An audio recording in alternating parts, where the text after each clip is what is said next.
What kind of man can rise from a childhood in Uganda, cross oceans to New York, and end up shaking the political ground beneath Donald Trump himself? How does a quiet, idealistic democratic socialist become the mayor whose lifestyle, choices, and unapologetic authenticity leave Washington elites stunned and speechless? And how does a boy who once rode the subway with his mother become the leader of the very city that manufactures presidents, billionaires, and global power?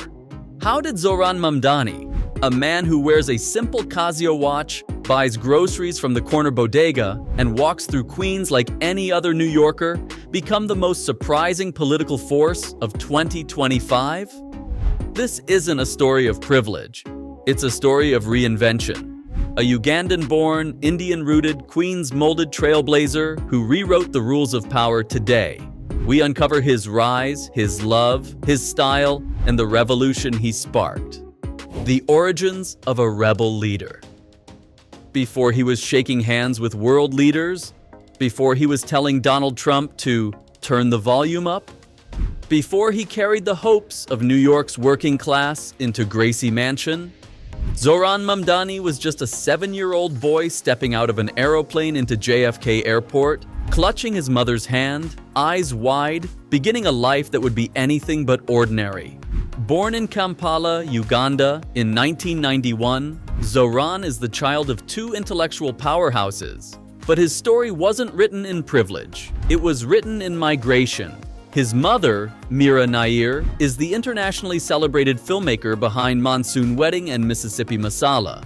His father, Mahmoud Mamdani, is a world-renowned academic whose research on politics, identity, and power has shaped universities worldwide. But Zohran's journey wasn't about living in their shadows. Instead, he learned something deeper. Identity is not given, identity is built. The Mamdani family moved to New York when Zohran was 7, uprooting a life in Uganda to start fresh in America. They lived on the Upper West Side at first, surrounded by academic circles and artists, but then they moved to Queens, the borough that would shape Zohran's political heartbeat forever. He learned the rhythm of the city not from textbooks, but from street vendors, subway announcements, and neighbors who worked double shifts to survive. By high school, Zohran was sharpening his mind at the Bronx High School of Science, one of the most competitive schools in the country. But even then, he wasn't chasing wealth or prestige, he was chasing the truth. As he moved on to Bowdoin College and majored in Africana Studies, the same themes followed him: justice, identity, displacement, and belonging. Before politics, Zohran was a hip-hop artist. He rapped under the name Mr. Cardamom, writing lyrics about inequality and immigrant life, performing in cramped basements and community events. This wasn't a side hobby. It was training, a masterclass in storytelling that later made him one of the most compelling political voices of his generation. By the time he became a naturalized U.S. citizen in 2018, the moment he officially became American, he had already built the foundations of a movement. The love story. Every leader may command the spotlight, but their deepest strength comes from the quiet circle around them. And Zohran Mamdani's love story is one of those rare, effortless connections that feel almost too real for Hollywood. He didn't meet his future wife at a glamorous fundraiser or through political circles. Their story began the same way countless modern romances do, on Hinge. That alone made people smile, a rising public figure swiping through profiles like any ordinary New Yorker. Her name is Rama Duwaji, a Syrian-American artist whose work mirrors the empathy and depth Zohran brings to public life. Their bond grew naturally. Long conversations, shared values, and a mutual warmth that felt like home. Rama didn't fall for Zohran the politician, but Zohran the human, thoughtful, grounded, sincere. They married quietly in February 2025, keeping it private until months later. And when Zohran became mayor, Rama stepped into history as New York's new First Lady, a love story born from a single swipe: the style. Zohran Mamdani's fashion is not just clothing, it is messaging, symbolism, identity. His look can be summarized in 2 words: ski anti-socialism. While most political leaders dress to appear powerful, wealthy, or inaccessible, Mamdani's style does the opposite. It makes him one of us. He wears slim-cut suits from accessible brands like J. Crew and Suit Supply. Clean, sharp, but never extravagant. Neutral colors, minimal patterns, practical tailoring.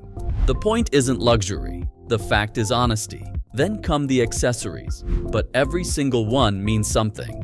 The silver ring from his grandfather. The ring his wife gave him. A third ring that represents continuity and grounding. The red sutra thread was tied around his wrist. A Casio watch that cost less than a dinner in Manhattan.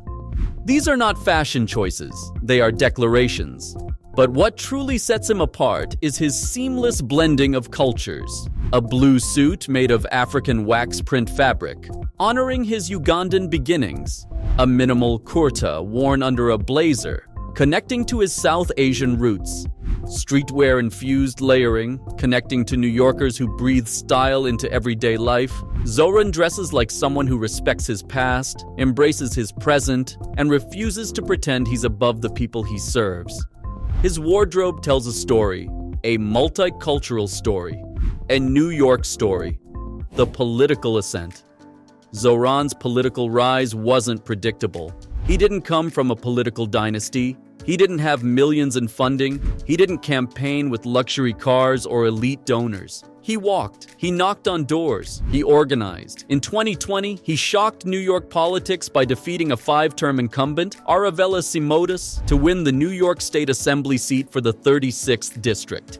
This wasn't an accident. It was a generational shift. Astoria recognized him as one of their own, not a politician talking about the community, but a neighbor talking with the community. He won again in 2022.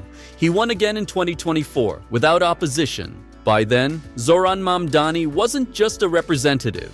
He was a symbol of working-class politics, a symbol of immigrant resilience, a symbol of what the next chapter of New York could look like. Then came October 2024. The announcement that changed everything. Zohran Mamdani was running for mayor, a Democratic Socialist, in the race for the biggest municipal job in America, a position with more influence than many governorships. The establishment laughed, analysts dismissed him, commentators brushed him off, but the people listened. His platform was straightforward but revolutionary. Freeze rents on rent-stabilized units, make public buses fast and fare-free. Create a city-owned grocery store in every borough. Raise the minimum wage. Restore affordability in a city that had forgotten the meaning of the word. By 2025, something shocking happened. The underdog became the frontrunner. And on election night, New York made history. Zohran Mamdani, the Ugandan-born son of immigrants, the Muslim kid from Queens, the hip-hop artist, the community organizer, the 3-term assemblyman, the man who refused corporate money, was elected the 111th mayor of New York City, the first Muslim mayor, the first South Asian mayor, one of the youngest mayors in the city's history. Shocked Donald Trump. Election night 2025 wasn't just a victory, it was a theater. The entire country was watching. Donald Trump, now back in the White House, was watching too. When Mamdani took the stage, he delivered a message that instantly made headlines. So Donald Trump, since I know you're watching, I have 4 words for you. Turn the volume up. The crowd erupted. The comment wasn't random, it was strategic.